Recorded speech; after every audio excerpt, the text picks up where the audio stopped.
All right, so the Sex Discrimination Act, Section 42, protects women's sport.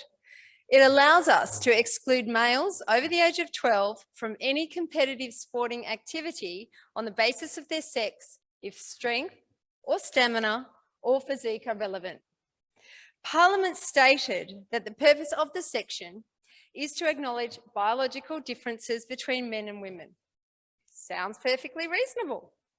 But the insertion of gender identity into the Act in 2013 by the Gillard government has led to the willful misinterpretation of Section 42 by Australian sporting authorities. In 2019, the AHRC, Australian Human Rights Commission, and Sport Australia introduced trans and gender diverse inclusion guidelines that place gender identity as the primary defining characteristic for sport. And this extends to accessing amenities and accommodation. A person registers to play, coach, umpire, or manage a sport based on whatever their gender identity is. Sex is now no longer a consideration. Sports organisations are told that the likelihood of a finding of unlawful discrimination will be minimised if they follow these trans and gender diverse inclusion guidelines and imply that failure to do so is unlawful. So if organisations wish to offer a single-sex sporting category, they have to put a special measure in place or apply for an exemption. They are told to seek legal advice, placing a litigious and administrative burden on everyone from the smallest rural community club through to multi-million-dollar national leagues. But as we know, most sports in Australia are not played at the corporate level. It's the oval down the street, the pool around the corner, the club in the middle of the suburb, run by volunteer mums, dads, and community members, giving up precious time to sort the rosters, serve the sausage sandwiches, and cut up the oranges. These ordinary Australians do not have the time or the resources to get legal advice. They will simply follow the guidelines to avoid being exposed to expensive litigation or having to defend discrimination complaints. When guidelines warn them against excluding on the basis of sex, the volunteers will trust the advice from head office, advice that has been influenced and informed by pro-trans lobby groups such as ACON, the former AIDS Council of New South Wales, through their Pride in Sport initiative. For example, Hockey Australia states that registration platforms must be gender inclusive and align with ACON's recommended gender indicators. Why? What does that even mean? Who gives ACON, a heavily taxpayer subsidised AIDS prevention charity, authority to dictate sports policy and erase sex from the sport registration process? So we have 9 peak sporting bodies: AFL, cricket, hockey, netball, rugby, tennis, touch, unisport and water polo, with 13 more pledging to do so, who have signed up to being members in ACON's Pride in Sport scheme to display sex with gender identity in sport. And these extend to schools, junior, senior, national and international events and competitions. So an organisation could rely on a competitive sport exemption in the Act to exclude someone, but the guidelines state inclusion, there's that word again, must be the main consideration. This is an example of Stonewall law, the law as they would like it to be, not as it is, because inclusion is not an element of the legislation. Principles of fair competition and player safety, again, they come up, that should be balanced with inclusion for proportionate and appropriate sporting policy are completely disregarded. So further, the guidelines explain that legislative inclusions do not apply to sport that is not competitive, yet competitive is not defined. So the guidelines promote an interpretation that social sports or sports for participation are not competitive. But again, this is where the vast majority of sport is played in Australia. Only a minuscule number actually make it to elite levels. So little girls, like my daughters, will come to realise that no matter how hard they try, how many sacrifices they make, how skilled they become, And for my daughters who have 3 training sessions a week and play 2 games on the weekend, I think they've earned the right to the thrill of competition and potential victory. But suddenly that doesn't matter because they're 9 years old at a community club. They would not be considered competitive. And if a boy wanted to play in their girls' competition, there's nothing we can do about it. So elite does not magically manifest. Grassroots and community sport is where journey to A-grade and professional sports begins. Yet, the dropout rate for girls from organised sport accelerates as they get older, accelerating with the onset of puberty, and the guidelines are willfully blind to the obvious that offering a single-sex female competition is one antidote to this alarming attrition rate. And the guidelines fail to look at the athlete as an entire human being, that it is a person's whole self who plays sport, not just their strength or stamina or physique, as based on the skill set required for whatever the particular sport is. There is a failure to acknowledge that sports performance incorporates all 3 of those elements to varying degrees. The guidelines are pretending that organs, skeleton, muscles, ligaments, eyesight, hearing, reflexes, spatial ability, endocrinological system, size, and on do not work in concert. They are ignoring that when you compare like for like in males and females, the males will always outperform females with a minimum 10 to 12% performance advantage that is apparent and measurable from primary school. And although the mums and dads on the sideline of junior sport do not need to be convinced with peer-reviewed evidence that boys outperform the girls from at least the age of 8. So why has Sport Australia not conducted a wide-ranging, independent, transparent consultation, similar to the UK Sports Council and the prestigious Canadian MacDonald Laureate Institute, who both concluded that we cannot have inclusion of biological men in women's sports and fair competition for women and girls? You can have one or the other, not both. But our authorities are pretending there isn't a conflict, and they pretend that we can have both. And in doing so, fair competition and player safety is sacrificed for women and girls. So this is a problem. This is a problem for anyone who recognises the simple need for a dedicated female sports category. We are hearing, there is nothing to see here, there is not a problem. Yet Save Women's Sports USA have counted at least 76 biological men competing in women's elite sport. And these are not the ones playing at community level. The woman who contacted me saying that her teammate had her hand broken by a male on the opposite team taking the penalty shot. The novice coach distressed at new policies that expose her young female charges to male bodies in the change room. The woman disparaged and defamed on social media because she queried the material increased risk of injury due to the males now participating in her high-impact collision sport. The coach seeing her team hold back on their performance because they did not want to be selected for A grade, because they did not want to go up against the men on the opposition team. The teenager horrified that a 12-year-old boy was being allowed to run against the younger girls and win, and all the adults were too afraid to say anything. And the numerous parents and grandparents that we hear from concerned about what this would potentially mean for their daughters and granddaughters' sporting opportunities.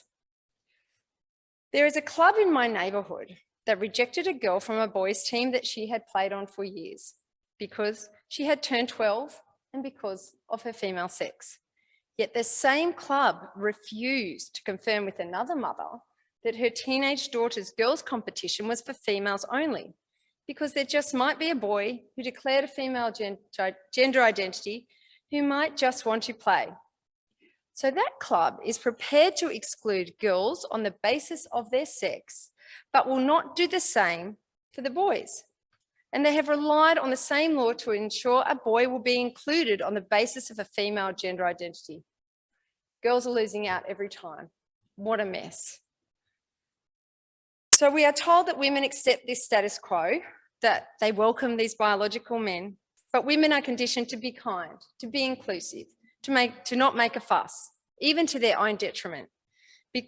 because women know they will face even worse sanctions if they resist: expulsion, loss of opportunity, rescinded scholarships, cancelled sponsorships.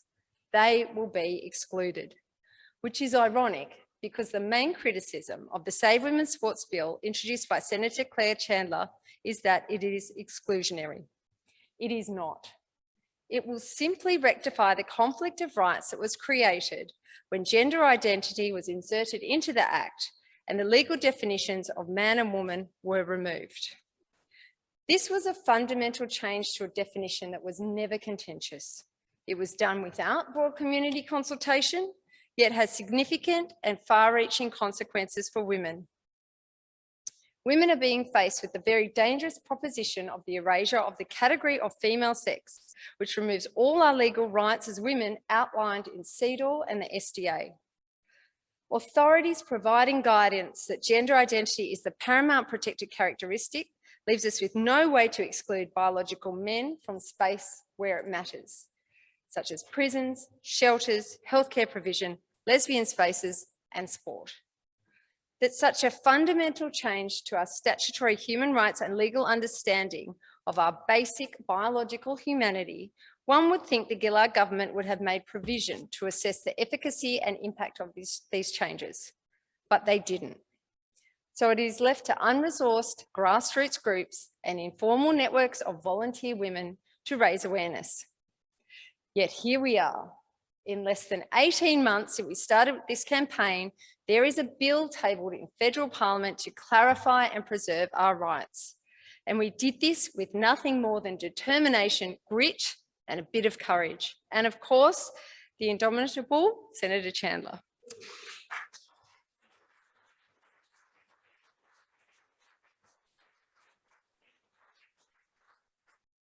So, this week, the light has been shone on her bill, with the media finally standing up and taking notice when Prime Minister Morrison stated his support. Cue the baying mobs. The high-profile men telling us there is nothing to see here. The pro-trans groups falsely claiming they are being banned from playing any sport at all. The members of the public who can't see a problem because the mainstream Australian media has failed to cover this issue with any impartiality or at all. Former elite Australian athletes and parliamentarians staying silent or publicly demonstrating allegiance to gender identity by suddenly including pronouns in their Instagram. And males who claim to be trans interviewed as experts on their muddied arguments about science and asserting their lived experience is equivalent to hard data.